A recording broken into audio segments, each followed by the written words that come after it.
ছেলে মেয়েদেরকে শুদ্ধ ওই কোনো ক্রমে একটা গ্রাজুয়েট করতে হবে কি মাস্টার ডিগ্রি করতে হবে কোনো মানে নেই, খুব ভালো করে এমন ট্রেনিং দিতে হবে যে সে নিজের পায়ে দাঁড়াতে পারে।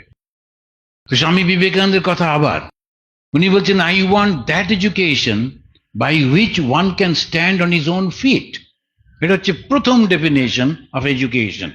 আই ওয়ান্ট দ্যাট এডুকেশন, আমি সেই শিক্ষা চাই যাতে সে নিজের পায়ের উপর দাঁড়াতে পারে। By which one can stand on his own feet. আর যেই আমরা 22 বছর, 23 বছর, 24 বছরের ছেলে সে বাবার কাছে গিয়ে একটু টাকা চাইছে, আর কি অসুবিধে, কত অস্বস্তি। তখন তার ব্যক্তিত্ব বেড়ে গেছে, তখন তো সে 5-6 বছর নয়, তখন তার ব্যক্তিত্ব হয়েছে, কিন্তু হাত পাততে অস্বস্তি হচ্ছে, মাকে বলছে কিরকম। এইখানটা কিন্তু আমেরিকানরা ঠিক বুদ্ধি করে করেছে। ওরা অত পড়াশোনার মধ্যে যায় না, যারা যারা খুব ভালো পড়াশোনায় তারা এগিয়ে যায়। আমার অত বুদ্ধি নেই, দরকারও নেই। একটা কিছু শিখে এবারে সেটা প্লাম্বিং শিখে নিল, কিংবা ইলেকট্রিকের কাজ শিখে নিল, বড় বড় ট্রাক চালানো শিখে নিল, কিছু একটা বছর শিখলো। আর মজাটা হচ্ছে, ডাক্তার যত ইনকাম করে ট্রাক ড্রাইভার ততই ইনকাম করে, কোনো অসুবিধা নেই। একজন ট্রাক ড্রাইভার গুলো আর যে যায়, যে ট্রাক গুলো এসি ট্রাক একদম আরামসে যায়, প্রচুর টাকা কন্ট্রাক্টে হয়। আপনি জানেন ওখানেতে একটা প্লাম্বারকে যদি ডাকতে হয়, যেমন ডাক্তারের সঙ্গে অ্যাপয়েন্টমেন্ট করতে হয়, প্লাম্বারের সঙ্গে অ্যাপয়েন্টমেন্ট করতে হয়। বলে, ভাই আমার কলটা ভেঙে গেছে, জল পড়ে যাচ্ছে। ও বললো, আমি পরশুদিন ফ্রি আছি। আমার জলটা কি হবে, সব চলে যাচ্ছে যে, না আমি পরশুদিন আগে পারবো না। এইরকম প্লাম্বার। আমাদের যে জায়গাটা, সেখানে একটা প্লাম্বারের সঙ্গে যেই কথা বলতে শুরু করলেন, ও বললো, সি এখন তুমি কথা বলছো, যতক্ষণ কথা বলবে $75 পার আওয়ার, 1 ঘন্টা কথা বলো, আমার কোনো আপত্তি নেই, $75 দিতে হবে। কিন্তু আমি ভেবে দেখুন, ও কেন শুধু শুধু পড়তে যাবে? তারপরে কোনো রকমের কলেজে গিয়ে টিকটিক করে পড়ছে, হই হই, তারপরে হিন্দি সিনেমাগুলো শেখাচ্ছে, কলেজে গিয়ে নাচতে হয়, মারামারি করতে হয়। কলেজ মানেই হচ্ছে এইগুলো, পড়াশোনাটা বাদ দিয়ে বাকি সবগুলো হিন্দি সিনেমার শিক্ষা। তো আমরা সেইগুলো করলাম। কলেজে গিয়ে প্রফেসরদের সঙ্গে মজা করতে হয়, তারপরে প্রিন্সিপালকে অপমান করতে হয়। এটা আমাদের কলেজে গিয়ে বাচ্চারা এরকম করে। কি কথা, এগুলো ভুল হয়ে যাচ্ছে।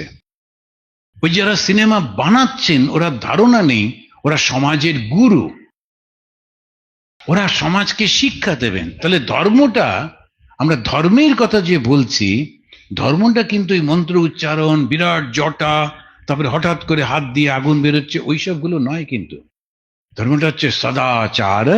মনে মনে থাকছে তো? সদাচার, স্মৃতি, বেদা, তৃতীয়ম, এটা 3টে হলো, চতুর্থম অর্থ ইত্যাহু। ইতি আহু এটা বলা হয়, আহু মানে বলা, ইতি আহু হচ্ছে অর্থ।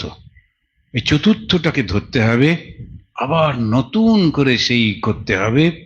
এমনিতেই প্রকৃতি আমাদের মধ্যে অনেক বুদ্ধি দিয়েছেন, বিচার দিয়েছেন। তারপরেতে একজন খুব পড়াচ্ছিলেন, তিনি বলছেন আমরা এরকম ভাবে এই করবো, আর একজন এই করব, সবাই শুনছে। হঠাৎ করে একজন উঠে দাঁড়িয়ে বলল, আচ্ছা আপনি এটা যে বলছেন এটা তো এরকম ভাবেও করা যায়। বলে, এই রে বাঙালি এসে গেছে, আর পড়াবো না। তো কেননা বাঙালিদের প্রচন্ড বুদ্ধি, ও নিজের মতো চিন্তা করবেই করবে, এটা কোনো দোষ নেই, ওটাই তার গুণ। তুমি যা বলছো সেটাই শুনতে হবে কেন? আমার একটা নিজস্বত্ব আছে তো, দ্যাট ইজ গুড। ওইটাকে ব্যবহার করতে হবে। আর ছেলে মেয়েদের বলতে হবে একদম হতাশ হবে না, কিছু একটা শেখো, নিজের পায়ে দাঁড়াও। আমাদের একজন ছাত্র, ওকে বাবা মা ওকে চেঁচামেচি করতো, পড়ছিস না, কোনো রকমের গ্রাজুয়েট হয়েছে, না হলে মান থাকে না। তারপরেতে ওর কুকিংটা শিখেছে, শিখে এদিক ওদিক পরীক্ষা দিয়ে দিয়ে ফ্রান্সে চলে গেছে। তারপরে ফ্রান্সে কিছুদিন কাজ করে 1-2 বছর, সেখান থেকে সার্টিফিকেট নিয়ে লন্ডনে গেছে। লন্ডনে 2 বছর 3 বছর করে আমেরিকা এসছে। এই সব 5-6 বছরের সার্টিফিকেট নিয়ে ইন্ডিয়া এসে ব্যাঙ্গালোরে বিরাট একটা হোটেলে শেফ হয়ে বসে আছে।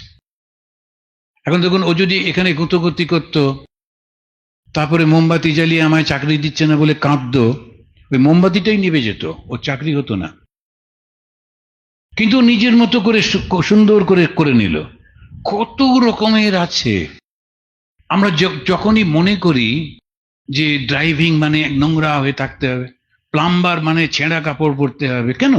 সুন্দর পোশাক পরে যাব। তোমরা অফিসে যাচ্ছ, আমি প্লাম্বিং করতে যাচ্ছি, একদম পরিষ্কার পরিচ্ছন্ন সব, কিছু অসুবিধে? এই চিন্তাগুলোকে একটু চেঞ্জ করতে হবে। তারপরে স্বামীজির সেই কথা আবার, স্বামীজি বলছেন যে যে জুতো সেলাই করে আর যে রাজা, দুজনেই সমান। Each is great in his own place. The cobbler can mend a shoe. ওই যে যে জুতো সেলাই করে, ও একটা জুতো বানাতে পারে। Can king do that? যে রাজত্ব চালাচ্ছে সে কি ওই জুতো সেলাই করতে পারে? পারে না তো। আবার কবলার হয়তো রাজত্ব নাও চালাতে পারে, ওই অ্যাডমিনিস্ট্রেটিভ বুদ্ধিটাও নেই, তো কি আছে? I am great in my own place. শুধু এই মানসিকতাটা আনতে হবে, আর তখনই আসবে আত্মজ্ঞান, আত্মশুদ্ধি, আত্মবিশ্বাস। স্বামীজি বারবার বলছেন, the more I grow, more it seems to me everything lying in manliness. Manliness মানে পুরুষ শরীর না, ম্যানলিনেস মানে আত্মবিশ্বাস। আমি পারবো, আমি পারবো, আমি পারবো, আমি তো কিছু খারাপ করছি না, আমি এই কাজটা করছি, করে অর্থ রোজগার করছি। আমার খুব ভালো লাগে, একজন বারবার আমি বলি, একটা American couple, husband and wife, তারা আমার অফিসে ঢুকলো শিকাগোতে। তারপরে যখন কথা বলছি তখন ওয়াইফ, সাধারণত ওরা কিছু বলে না, কিন্তু ওয়াইফ বলল, আই এম এ ডক্টর, আর আমার husband he is a truck driver. আপনি ডাক্তার আর আপনার হাজব্যান্ড ট্রাক ড্রাইভার, সমাজে গিয়ে বলতে পারবেন তো? তখন বলবেন, না ওর না গাড়ি আছে, ট্রাকটা ওর।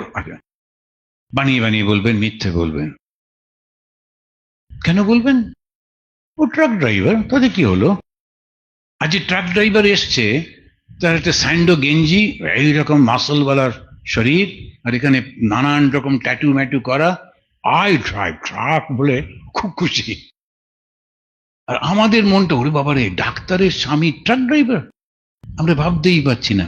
ডাক্তারের স্বামী অন্তত পক্ষে একটা উকিল হতে হবে, তার কেস থাকুক আর না থাকুক, কালো কোটটা কাঁধে নিয়ে অন্তত ঘুরলেই চলবে। ফলস এইগুলো যে আমাদের আছে না, এটা ধর্ম নয়। ধর্ম কোনটা?